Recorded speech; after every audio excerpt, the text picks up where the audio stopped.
of course, Coburg is in imminent danger. The standalone clubs are worried about their place in the VFL. That's no secret. The 2024 VFL season begins and the same concerns from 2023 remain. Hello and welcome to Six News Sport. I'm Leo Puglisi.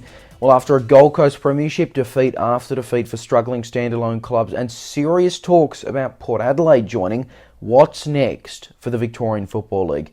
We spoke to VFA legend Phil Cleary to discuss some of the massive off-season developments as his club, Coburg, enters their 100th year in the competition. Phil Cleary, it's great to have you back on again. Thanks so much. Always great to be talking to a young bloke who loves the VFA, Leonardo, and you've got a father who loves the old VFA too, and everyone out there loves the old VFA. So it's good to both reminisce and explore where we're at in 2024. Absolutely. Look, we're going to get to a lot of things right now, including, of course, Coburg's 100th year in the VFA, VFL. I do want to start, though, with some of that big off-season news that we had seen regarding the future of the current state of the competition. We had been talking a couple months ago about the interstate clubs here, and it seems like there might be more. Port Adelaide putting in a formal application to join in 2025. Also some rumours that West Coast would join. However, the WA Football Commission seems to be shutting that down. What do you make of that, especially, again, Port Adelaide actually going and doing it and putting in this application, not that it has been accepted or rejected yet? It's absurd, but it's in keeping with the way the VFA, VFL has evolved in recent times. If you're going to take in sides from all over Australia, then why do you say you can't have a Port Adelaide team? It's quite logical to do that, except it's a bit illogical for Port Adelaide, clubs such as Port Adelaide, that have made so much of their history in the competition in their state, to be wanting to play outside the state. But we know why I think they do that. They want to do that is that they think they're losing competitiveness with those sides that are able to put their reserves players in against AFL listed players. So I'm sure, in Queensland and New South Wales, they're very keen to do that, to have their players play against AFL listed players to better gauge how they're progressing. So it kind of doesn't surprise me that they're doing it. It's silly, but it's in the context of the way the VFL is evolving. So nothing surprises me, really. Yeah, and it would, if they were successful in gaining an application, they would be the 22nd team in the competition next season. Yeah. Could I just say it's crazy. Like, no person thinking in a sophisticated, common sense way can believe that a competition with in excess of 20 sides like this around Australia, in a competition that's so much founded in the community, is normal. It's not. It's ironic also because the women's football has progressed in many ways because of its sense of location. You've played at the old AFL grounds, like you play at Footscray, you play at Carlton, you play at Collingwood. I think they play at Richmond too, don't they? All those sort of grounds. That's been the essence of a revival of the localised, return to the localised notion of football. And then, of course, that's what the VFA, VFL needs. but they're devising a competition that's counter to that, but in the interest of their AFL clubs.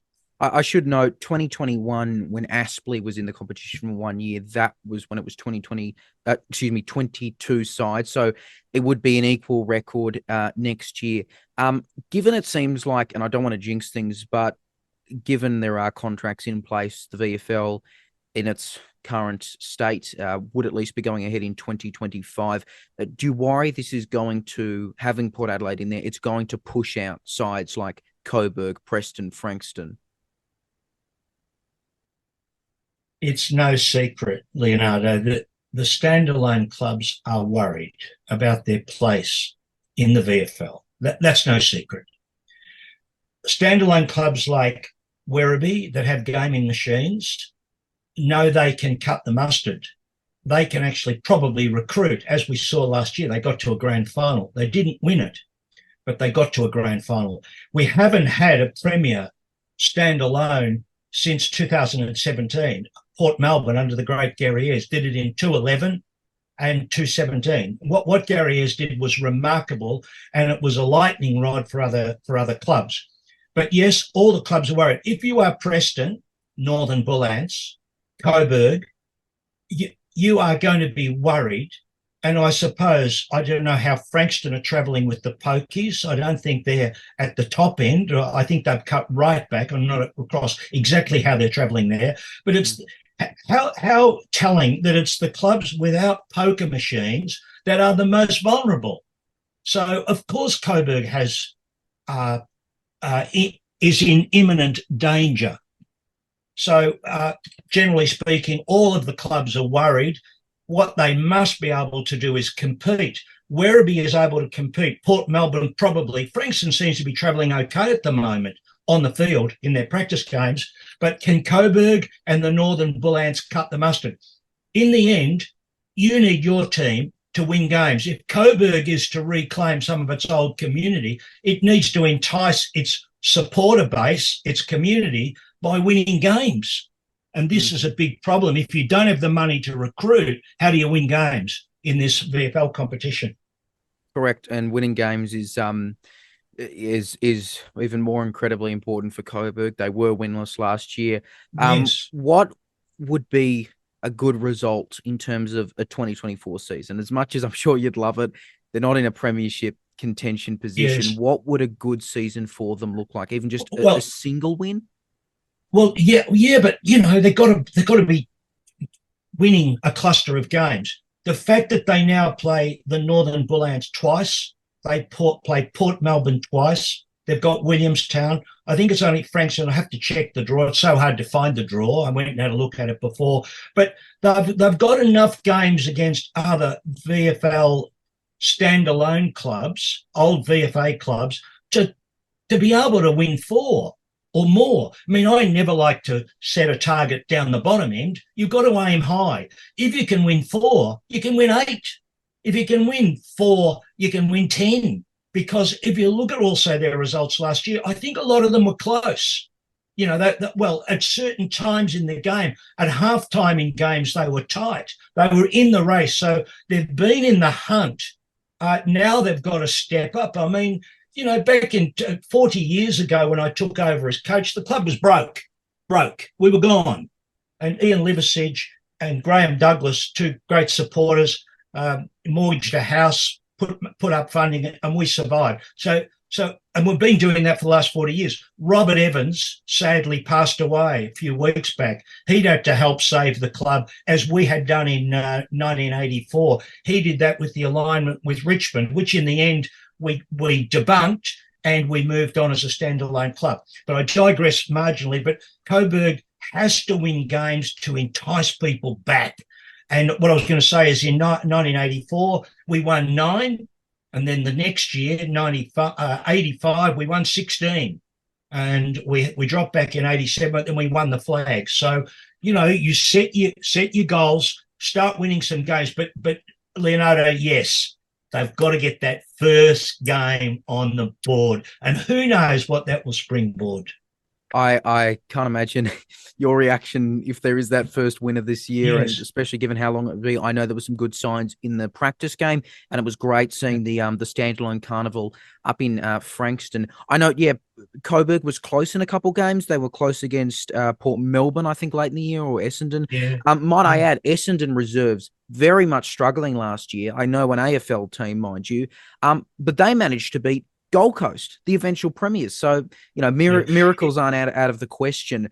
No, and it's very hard to gauge or assess the AFL, VFL teams, the AFL aligned teams. Sorry, the AFL inverted commas reserves teams in the VFL, because it fluctuates, and they don't put so much emphasis on winning. They put a degree of emphasis, but the standalones put greater emphasis on winning because they know their future is so dependent on it. For the AFL clubs, it's training up young players. But look, Coburg is competitive.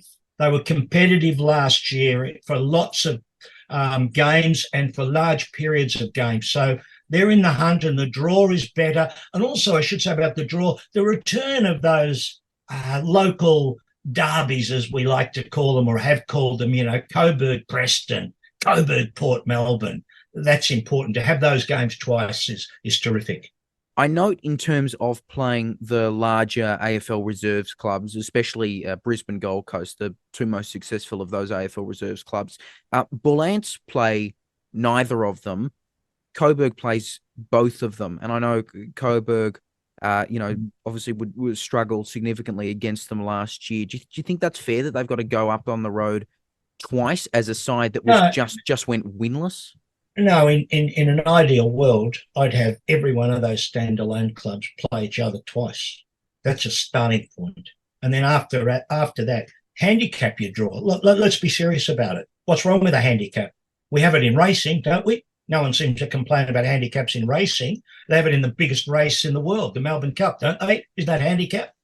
So why are we having a situation where standalone clubs that are not rich, don't have the money, don't have the infrastructure of an AFL club, have to compete unequally? So, but they'll say that it's, how much can you play around with a draw? It's a difficult business constructing a fixture.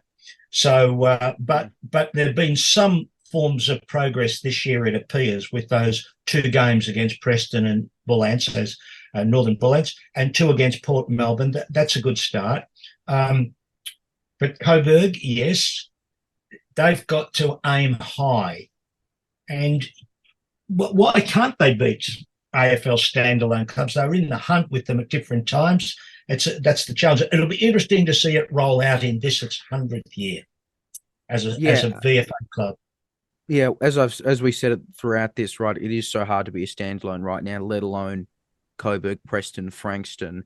How significant, as obviously you've been an incredibly massive part of the club, how significant is it to reach 100 seasons? Of course, considering you played along many sides that just straight up don't exist anymore, that are gone, and Coburg survived throughout this.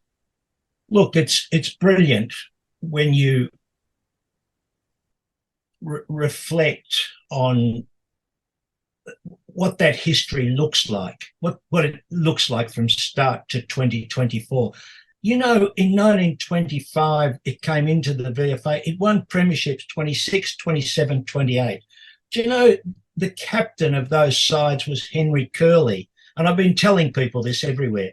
Henry Curley went to war, the Great War. He played in the game in 1916 in London between Australian soldiers, a major game, before they marched off to the Western Front. A number of men in that game were killed on the Western Front. Henry Curley came back. He'd been an AFL player at Collingwood, and he played at St Kilda as well, but he went on to captain that 26, 27, 28. What a story that is. Then you think 41, we have Bob Pratt, 40-41, playing alongside Lance Collins. Lance Collins is the playing coach. Pratt is a legendary 150-goal kicker, wasn't he? Everyone knows Bob Pratt from South Melbourne. We've seen the photos and seen the Cunahan painting.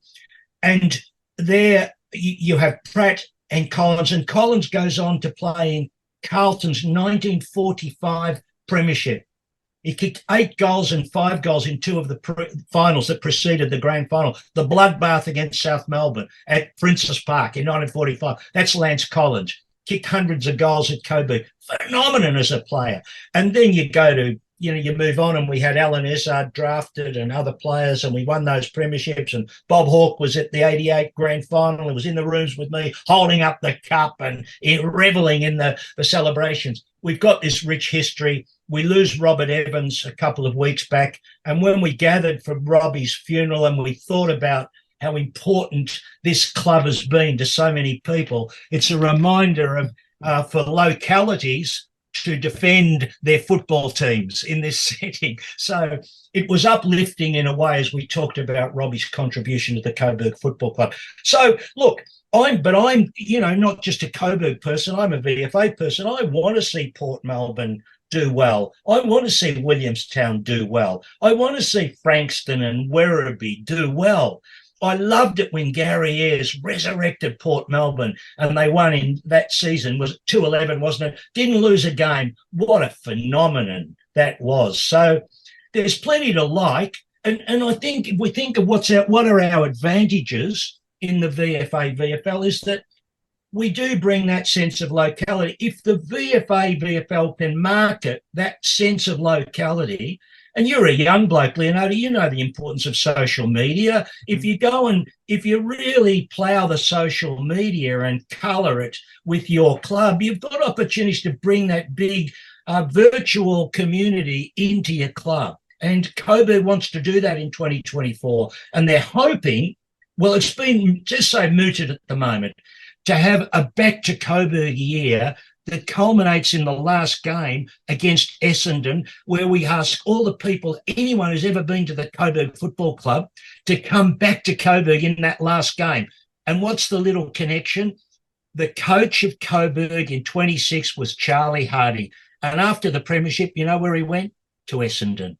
So there's a lovely connection. And if we could get a Simon Madden to come that day and Essendon people to come, these are the sorts of things we need to do with our standalone clubs. The same applies to Williamstown and to Werribee and to Port Melbourne and to Frankston. Let's play that card, as the women's football's been doing by playing at local grounds where people love going and reminiscing. Huge day, of course, always on the Coburg calendar. And, of course, for you, Vicky Cleary Day. What are the plans for that this year that you know of? Well, we've been exploring the possibility of Vicky Cleary Day being fixtured for the match against Port Melbourne, which is the weekend of Saturday, 20 July. So what a wonderful thing that would be if we could make that a massive day and get 5,000 plus people to go to Coburg for that day. I mean, I have many, many friends in the Port Melbourne community. You know, the great players I played against, Bill Swan, father of the Brownlow medalist Dane Swan, you know, Bill Swan, a legendary premiership player with Port Melbourne. And of course, the great Fred Cook, who's passed away, but so many other people that I played against, Gary Ayres, so many great players, Greg Dermott, they all go to Port Melbourne. The Goss boys are all, we all talk, well, I talk a lot to various members of the Goss family, but you know, they're the sort of people who would get excited about the game. Kevin Goss, just alluded me from it. Kevin Goss, another great player who crossed from Port Melbourne to VFL, AFL, but that club, I reckon Port Melbourne would embrace it. And gee, imagine if we could make that a magical day with 5,000-6,000 people at Coburg, given the great rivalry between these clubs. And, you know, they last played in a grand final in 1980. Port Melbourne won a brilliant game in terms of their last quarter was phenomenal. We had the game won. We thought we had it done and dusted, but they came home with a wet sail, and Cook kicked goals and Christou kicked goals, and they won the match. But so there's plenty to talk about, yeah. I know, obviously, apart from it being a significant day, I mean, that's a good game of footy. It can be a really good game of footy, Port versus... It could be a fantastic game of football Coburg, great history, with great history. My sister Vicky had been to Port Melbourne games in the day, you know, in like 85, 84, 85, 86, 87. She was at the football. She was at my 200th game when I played against Frankston at Coburg in about June 6 or 7 of 1987. So we're hoping, we need to make this a really, really big day. And we hope that it can be just a reminder of the significance of the old VFA clubs in the community and being the bearer of good causes in a way that AFL clubs can't quite do. Now, speaking of going back to a bit of tradition, going back to heritage, the game against the Sandful, the cross game there, which is going to be held on the weekend of the AFL Gather Round, which is, of course, a bye for the VFL, but you've got that game, you've got the big V out there. I note that as my understanding is that there are players who are from the interstate clubs. They will be eligible to play in the VFL. Obviously, the merits of that are there, but the fact is, like them or not, they are VFL clubs at the moment. But what do you make of them reintroducing that game? And you're hopeful it might get some attention, of course, considering how many footy fans will be in Adelaide on that weekend. Well, I coached the VFA state side back in 1985, 86, 89, and 1990. I think those years. I coached the side 5 times. When I'm allowed to brag, we won every game. I coached 5 victories in 5 games, and we won the championship down in Tasmania. We played the Australian amateurs because, unfortunately, the Tasmanian team lost and didn't make it to the final. But look, I think it's a great thing to have the players in that VFL competition aspire to being a state player and to play against the SANFL. Great tradition. Leonardo, the biggest problem is, why call it the VFL? Why not make it a return, reclaim a bit of history, make it a VFA versus SANFL game? How enticing would that be? How romantic would it be for players to be playing as VFA players representing standalone clubs against the SANFL? That's what's missing. But, so I say to our AFL administrators, come on, get real. It's not that hard for you. It's not the same as VFL in the past. It's not Ted Whitten and Ron Barassi playing the SANFL. It's not. It's an anachronism in a way to be calling it the VFL. It's nonsensical. It should be what it really is. It's VFA clubs. Like AFL listed players can't play in the game, can they? I'm not particularly sure. Look, but there are definitely, regardless, there are people who are on like a Gold Coast VFL list who would be eligible. Play. Yeah. But why not call it a VFA game, which is what it really is? Well, as you say, I mean, it's misplaced as a VFL because the old VFL was Ted Whitten playing against the SANFL and Alex Jezelenko and John Nichols and the like. This isn't that group of players. This is the second tier of players. Don't inflate them to a place that they don't claim to be in. Put them in their real category, which is the second tier, as the SANFL is. Second tier SANFL, second tier is VFA. And what would they have to lose? They could call this a retrospective game. What do they call that game? Well, they started to bring back heritage stuff in the AFL. That's what I was looking for. Call it a heritage game. The retro round, yeah. Retro round, heritage round. VFA versus SANFL. But can you get them to just throw away their ownership principles? Just get them to stop being so controlling in an AFL house. Just ask them to be just a bit considered about it. Stop being so blokey about it's the VFL. The VFL's gone. It's idiotic. Just quickly, and it's a bit of a crossover with that other thing you're notable for, politics. Coburg announced the other day, Peter Khalil, member for Wills, Labor MP. He's come on board as a junior partner. He's continuing to support the club. Do you think having local MPs, even just voicing their support and maybe lobbying for some action regarding improving, even things like improving facilities, promoting these games, promoting things like maybe Vicky Cleary Day, could that help? Is that needed? Well, those Peter Khalil's been to Vicky Cleary Day. We have ministers. The minister from the particular sector. What's the Minister for Women and the Prevention of Family Violence? Those ministers are at Vicky Cleary Day. It's really important that they're there. It's really important that local politicians support it. And look, Leonardo, I often say publicly, and I've said to Coburg many times, that Vicky Cleary Day is very significant to them as a club. It shows that they are part of the broader campaign, a campaign embraced by politics, embraced by government. So politicians, of course, they have to support Vicky Cleary Day. How could they not?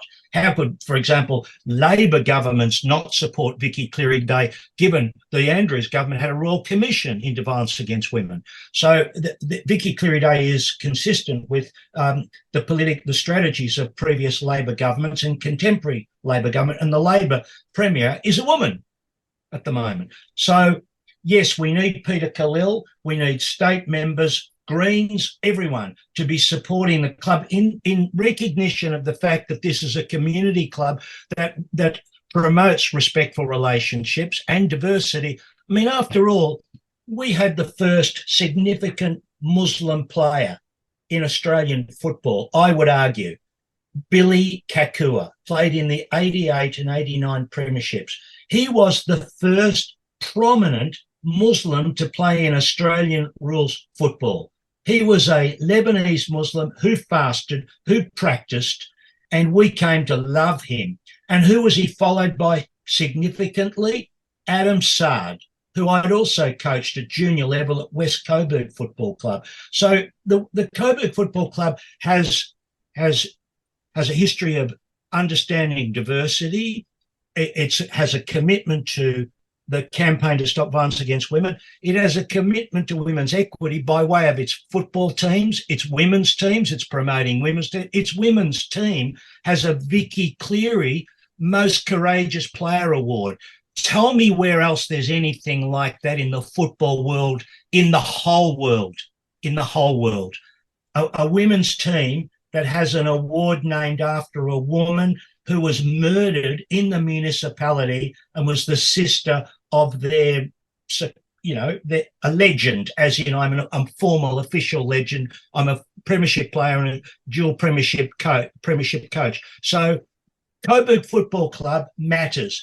If the AFL were to not support the Coburg Football Club, I tell you what, they would run into a tsunami of condemnation, and I'd be right at the centre of it.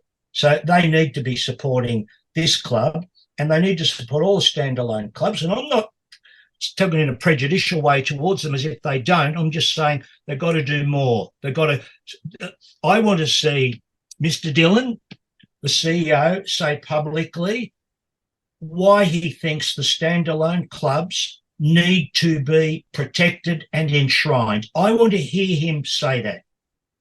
Right now they're grappling with an AFL coach who's made comments in a game, it is alleged, that are highly unsavoury.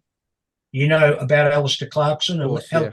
This is all around the traps, like, for God's sake. The AFL needs a bit of advice on its public narrative. Here's a chance to while they're dealing with that, go and talk about the great work of the local standalone clubs and pick out Coburg and talk about Coburg's great history and its place on the social agenda. So I'll put that to Mr. Dillon, the CEO, when he listens to your Zoom recording. Leonardo, we'll see if he comes back and says, I'd like to come on. I would be happy to grill him on the VFA clubs. But we will leave it there. It is always fantastic to chat. I'm sure we will catch up later in the year as the season progresses. And I hope to see you at some games as well later this year. Phil Cleary, yes, always I'll be fantastic. Good. Can I say finally, did I just say this? I am director of football at the West Coburg Football Club, and that includes a mentoring role. So I'm putting my words into practice, I hope, in the EDFL. Always great to chat. Thank you so much. Good on you. That is Six News Sport for now. Remember, as always, to give your thoughts in the comments, share and subscribe right here on YouTube for the very latest content. We'll see you next time.